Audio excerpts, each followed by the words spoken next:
পলাশবাৰী ৰাজচক্ৰৰ অন্তৰ্গত বিভিন্ন কৃষিভূমিত বৰ্তমান এছাম ব্যক্তিয়ে চলাইছে অবাধ খনন কাৰ্য।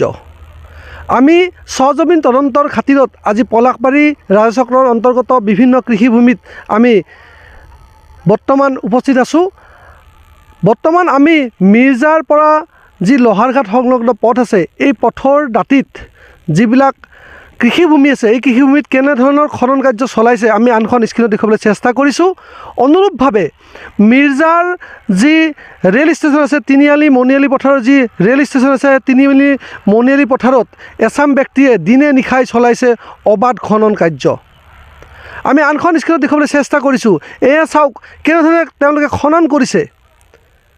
ইতিমধ্যে পলাশবাৰীৰ বিভিন্ন অঞ্চল উদ্যোগীকৰণৰ ক্ষেত্ৰত কৃষিভূমিসমূহ নষ্ট কৰি পেলোৱা হৈছে। তেনে সময়ত যিখিনি কৃষিভূমি অৱশিষ্ট ৰৈ আছে, সেই কৃষিভূমিসমূহতো এতিয়া বৰ্তমান খনন কাৰ্য আৰম্ভ কৰিছে আৰু সম্পূৰ্ণ উপযোগী এটা কৃষিভূমি খনন কাৰ্যৰ জৰিয়তে অনুপযুক্ত কৰি তোলাৰ চক্ৰান্ত কৰিছে এছাম স্থানীয় ব্যৱসায়ীয়ে।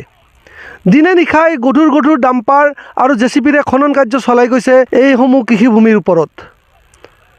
এয়া হ'ল পলাশবাৰী ৰাজচক্ৰৰ অন্তৰ্গত বিভিন্ন ধৰণৰ কৃষিভূমিৰ দৃশ্যাৱলী আমি দেখুৱাবলৈ চেষ্টা কৰিছোঁ আনখন স্ক্ৰীণৰ জৰিয়তে। এয়া হ'ল বৰ্তমানৰ পলাশবাৰী ৰাজচক্ৰৰ অন্তৰ্গত বিভিন্ন কৃষিভূমিৰ দৃশ্যাৱলী। আমি বিভাগীয় মন্ত্ৰী তথা মাননীয় মুখ্যমন্ত্ৰীক দৃষ্টিগোচৰ কৰিছোঁ। আপোনালোকে যিহেতুকে বাৰে বাৰে কৈ আছে প্ৰধানমন্ত্ৰী নৰেন্দ্ৰ মোদী ডাঙৰীয়াৰ যি সপোনৰ যি আপোনালোকে কৈছিলে, কৃষকৰ কথা কৈছিলে, কৃষকৰ সন্মান নিধিৰ কথা কৈছিলে, বৰ্তমান পলাশবাৰী ৰাজচক্ৰৰ অন্তৰ্গত বিভিন্ন কৃষিভূমিত বিভিন্ন খেতিয়কৰ কৃষিভূমি কোনেও গম নোপোৱাকৈ এছাম ব্যক্তিয়ে ৰাতাৰাতিৰ ভিতৰত খান্দি পেলাইছে। খন্তেক লাভৰ বাবে, খন্তেক সময়ৰ বাবে তেওঁলোকে যি এক পাশৱিক উত্তেজনাৰ বশৱৰ্তী হৈ দোভাগ নিশা কাৰ ভূমি খান্দি মাতি নিছে সেয়া একমাত্ৰ খানাজনেহে গম পায়।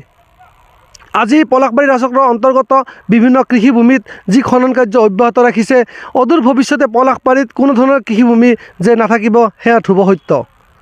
আপোনালোকে সজমিন তদন্ত কৰিলে দেখিবলৈ পাব পলাশবাৰী অঞ্চলৰ কৃষিভূমিত কিদৰে খনন কাৰ্য অব্যাহত আছে। আমি ইয়াৰ পিছৰ প্ৰতিবেদনত আমি আৰু ধাৰাবাহিকভাৱে এই খনন কাৰ্য ৰোধৰ ক্ষেত্ৰত প্ৰশাসনে কিবা ব্যৱস্থা ল'ব পাৰিছে নে নাই তাৰ বিষয়ে অৱগত কৰিম। ধন্যবাদ। শদিয়াৰ পৰা ধুবুৰীলৈ, বৰাকৰ পৰা ব্ৰহ্মপুত্ৰলৈ সকলোৰে মাজত চিনাকি এটা নাম প্ৰাতঃ টাইম। থলুৱা ভাষা, কৃষ্টি আৰু সত্য বাতৰিৰ আধাৰত প্ৰতিষ্ঠিত খবৰ প্ৰাতঃ টাইমৰ প্ৰতিটো বা বাতৰি পুংখানুপুংখভাৱে চাবলৈ Facebook, YouTube, website, Twitter, Instagram আৰু ব্লগাৰ পেজত লাইক আৰু ফ'ল' কৰক।